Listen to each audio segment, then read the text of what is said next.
yung kanilang mga ipapahayag o mas lalo ba 'tong magbabaon doon sa kinasasadlakan ngayon ng prosecution na kung saan, pang-labing-walong araw na ngayon, pang-labing-pitong araw. Pero I think I am not yet seeing a substantive and decisive victory, in any of these days insofar as the prosecution is concerned, ano? Other than, of course, grandstanding on the part of several senators who are allied with them o kaya itong masyadong pagmamaneobra nitong kanilang mga abogado na para bang kinakayan-kayanan lang nila yung defense, no? Pero we need to understand that in a prosecution, in an engagement or in a proceeding like this, talagang expected naman natin yan, ano? Pero kinakailangan din siguro na maging matapang yung prosecution na ilatag yung kanilang mga testigo kahit ito pa ay nagtrabaho dun sa Office of the Vice President because they're trying to make a good case here, no? And they can never do that unless they will be able to get the people that directly work with the OVP and that directly were given allegedly the orders, no, to actually disburse this amount or to encash this amount. And kinakailangan talaga nilang harapin yung kanilang mga pangamba kung sakasakali mang natatakot sila. Dito natin makikita kasi yung true test of the mettle, ika nga, of a good litigant, no?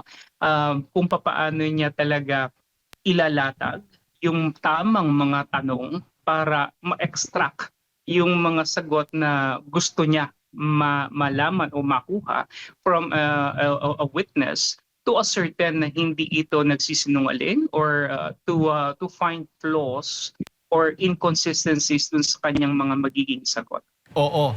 At isa sa mga ina-establish din doon sa pahayag po o sa testimonya ni Gina Acosta, patungkol pa rin dito sa 125 million pesos na confidential funds na ginastos within 11 days kasi yun talaga yung ina-highlight nito nga nasa prosecution. Sinabi na dumaan naman pala sa regular na proseso. So Right. ano bang mali doon, Prof? Yeah. Exactly. Again, we boil down to the idea of optics, no. Ito yung tinatawag natin kasing yung mga statements na sa tingin nila ay magkakaroon ng shock factor, you know, insofar as our kababayans are concerned. Again, when you look at the entirety of this impeachment, isa lang naman talaga ang pinututungpalan nito, no? It's the control of the narrative, no?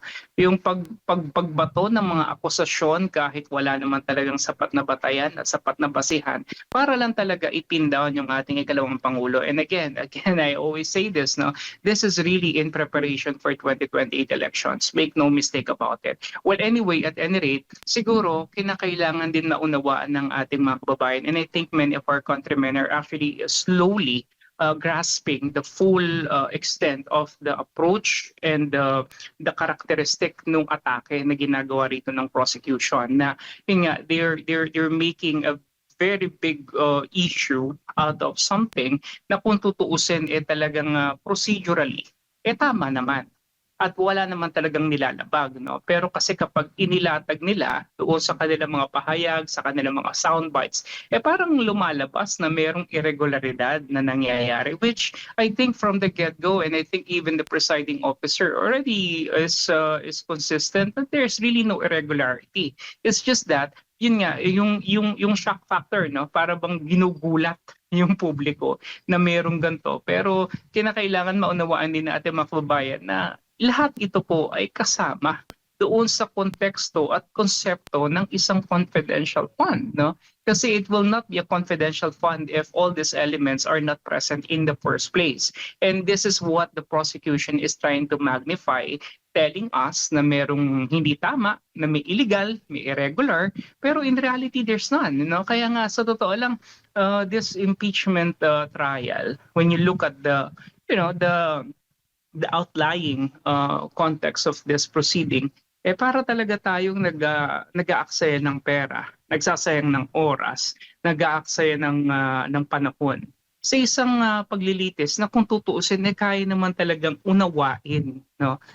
Even a very simple average citizen will be able to understand that this is really not supposed to be taken in a very complex manner. Pero yun nga, dahil nga kinailangan itong gawin, at ito nga pinopondohan na nga ng makinarya ng gobyerno, including this current administration, wala na tayong magagawa because we're already here. And I think in the end naman, malalaman din naman natin ang katotohanan and when the final verdict actually comes up.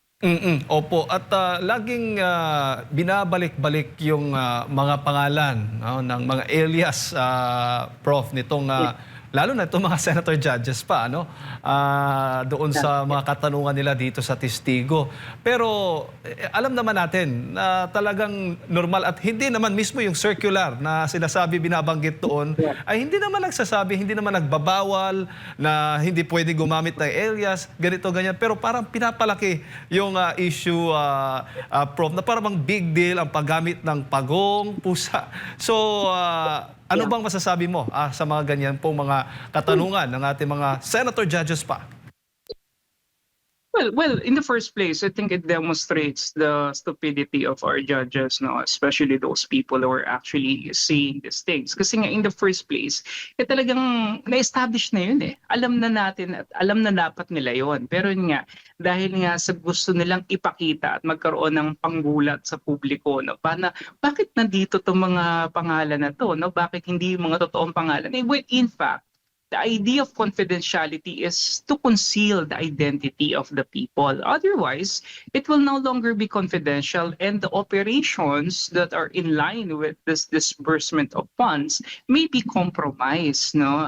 Hindi ko naiintindihan ano po bang mahirap intindihin doon. Ano?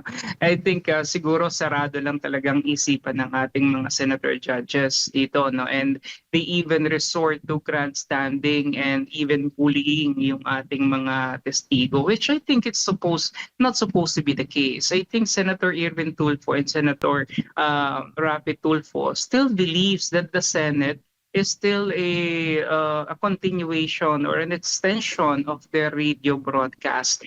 Mukhang hindi pa sila nakaka-recover, no, doon sa pagiging broadcaster nila at hindi pa nila naiisip na sila ay senador na ngayon, ano, at mukhang na-underwhelm yata sila doon sa kalagayan nila ngayon, ano, which is of course different already from what they used to do.